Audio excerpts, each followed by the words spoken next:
English tutorial চ্যানেলে সকলকে স্বাগত জানাই। আজ তোমাদের জন্য ইয়েটের সমস্ত ব্যবহার নিয়ে উপস্থিত হয়েছি। ইয়েটকে আমরা অ্যাডভার্ব, অ্যাডজেক্টিভ, কনজাংশন রূপে ব্যবহার করে থাকি। ভিডিওটা ভালো লাগলে লাইক আর শেয়ার করে দিও। ইয়েটের বাংলা অর্থ করলে দাঁড়ায় এখনও, তখনও, এখনও পর্যন্ত। ইয়েট আমরা কখন ইউজ করি? ইয়েট আমরা তখনই ইউজ করি যখন বোঝায় যে কাজটা এখনও হয়নি, কিন্তু আশা করা যায় ভবিষ্যতে কাজটা হবে। এবারে বাক্য দেখো, আমি এখনও পর্যন্ত ভাত খাইনি। অনুবাদ কী হবে? I haven't eaten rice yet. এখানে দেখো এই ইয়েটটা অ্যাডভার্ব হিসেবে ইউজ হয়েছে। পরের বাক্য দেখো, সে এখনও স্থির করেনি কোথায় যেতে হবে। She hasn't yet decided where to go. এখানে দেখো ইয়েটটা মেন ভার্বের আগে বসেছে।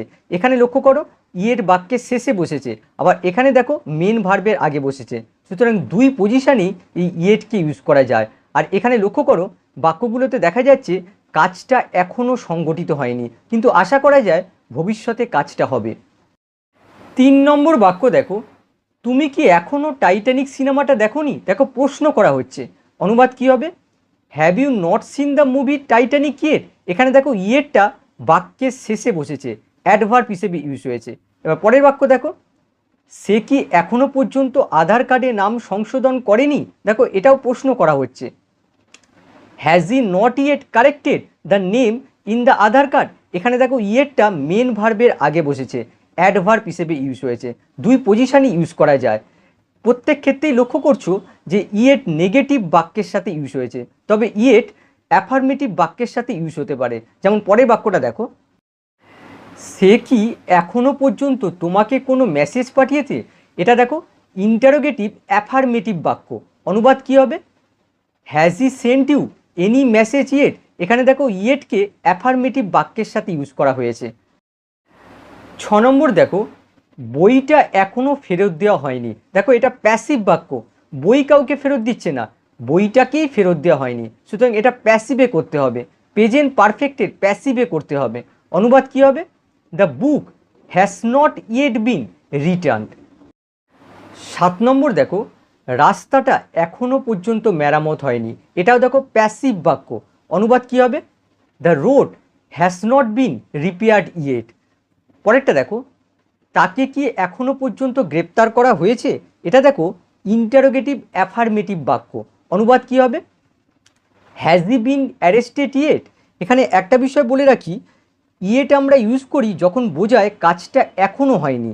যদি কাজটা হয়ে গেছে বোঝায় তাহলে ইয়েটের পরিবর্তে আমরা অলরেডি ইউজ করি।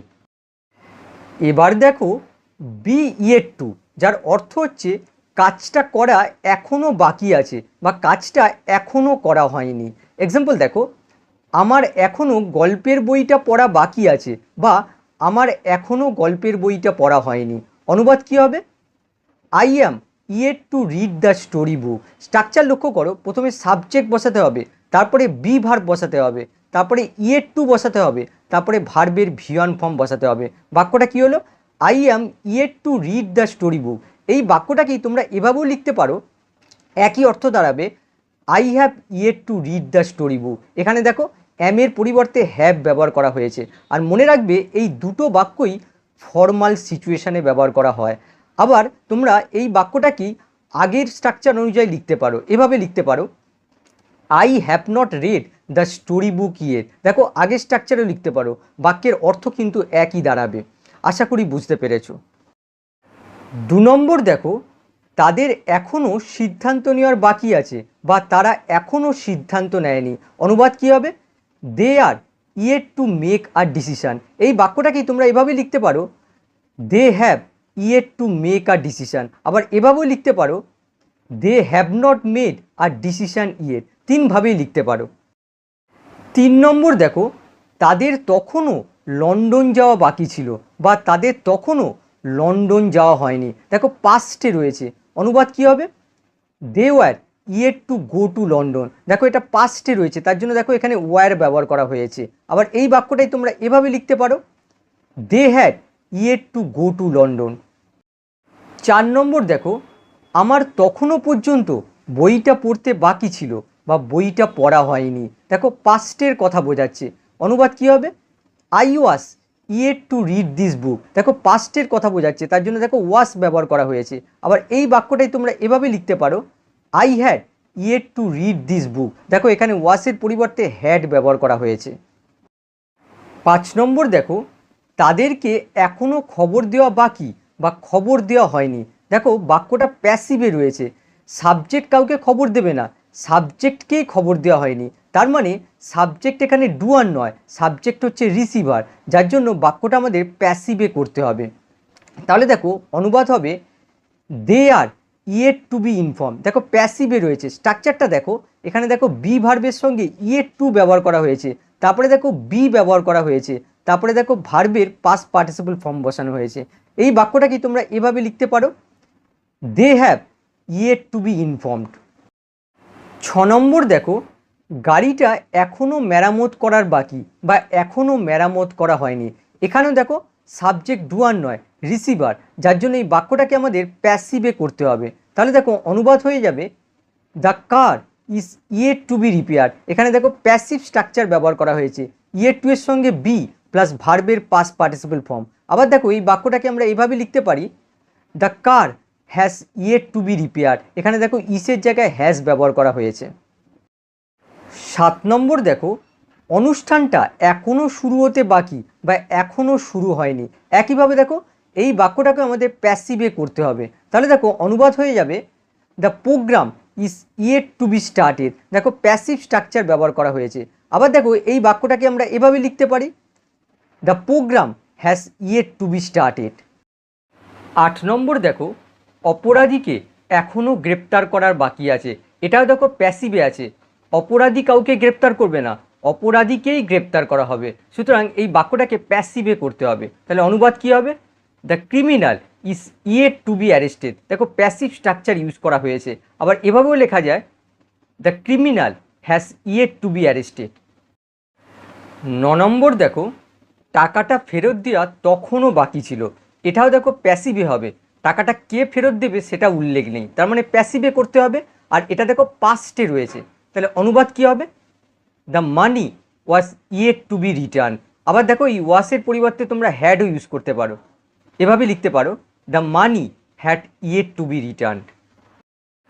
পরেরটা দেখো, দুটো ঘর এখনও রং করার বাকি আছে। অনুবাদ কী হবে, two rooms are yet to be painted. এটাও দেখো প্যাসিভে করা হয়েছে। আর যেহেতু এখানে প্লুরাল সাবজেক্ট, তার জন্য দেখো এখানে প্লুরাল ভার্ব এসছে। আবার আর এর পরিবর্তে তোমরা হ্যাভও ইউজ করতে পারো, তাহলে হয়ে যাবে, two rooms have yet to be painted. এবার দেখো, yet with superlatives. Yet superlative অ্যাডজেক্টিভের সাথেও ব্যবহার করা হয়। এক্সাম্পল দেখো, এখনও পর্যন্ত বিরাট কোহলি আমাদের দেশের সবচেয়ে ভালো ব্যাটসম্যান। অনুবাদ কী হবে, Virat Kohli is the best batsman yet in our country. এখানে দেখো বেস্ট হচ্ছে সুপারলেটিভ অ্যাডজেক্টিভ, এর সাথে দেখো ইয়েট ব্যবহার করা হয়েছে। আরেকটা এক্সাম্পল দেখো, এখনও পর্যন্ত এটাই তার সবচেয়ে খারাপ পারফরম্যান্স। অনুবাদ কী হবে, this is his worst performance yet. এখানে দেখো ওয়ার্স্ট হচ্ছে সুপারলেটিভ অ্যাডজেক্টিভ, আর এর সাথে দেখো ইয়েট ব্যবহার করা হয়েছে। তাহলে দেখতে পেলে যে ইয়েট সুপারলেটিভ অ্যাডজেক্টিভের সাথেও ব্যবহার করা হয়। এবার দেখো, yet as coordinating conjunction. Yet coordinating conjunction হিসেবে ব্যবহার করা হয়। কোঅর্ডিনেটিং কনজাংশন কি, যে কনজাংশন দুই বা ততোধিক ইন্ডিপেন্ডেন্ট ক্লজকে যুক্ত করে। এক্সাম্পল দেখো, সে খুব কষ্ট করে পড়াশোনা করেছিল, তবুও সে পরীক্ষায় ফেল করেছিল। হি studied very hard yet he fail the test. এখানে দেখো হি স্টাডিড ভেরি হার্ড, এটা একটা ইন্ডিপেন্ডেন্ট ক্লজ। আবার দেখো হি ফেল দ্য টেস্ট, এটা আর একটা ইন্ডিপেন্ডেন্ট ক্লজ। আর এই দুটো ইন্ডিপেন্ডেন্ট ক্লজকে যুক্ত করেছে এই ইয়েট কোঅর্ডিনেটিং কনজাংশন। আর মনে রাখবে কোঅর্ডিনেটিং কনজাংশনের আগে সবসময় কমা ইউজ করতে হয়। পরেরটা দেখো, তার অনেক টাকা আছে তবুও সে কখনো কিছু কেনে না। He has a lot of money yet he never buys anything. এখানেও দেখো ইয়েট এই দুটো ইন্ডিপেন্ডেন্ট ক্লজকে যুক্ত করেছে, কোঅর্ডিনেটিং কনজাংশনে কাজ করছে। আশা করি ইয়েটের ব্যবহারগুলো বুঝতে পেরেছো। আবার নেক্সট ক্লাসে অন্য কোনো টপিক নিয়ে আসবো। বাই।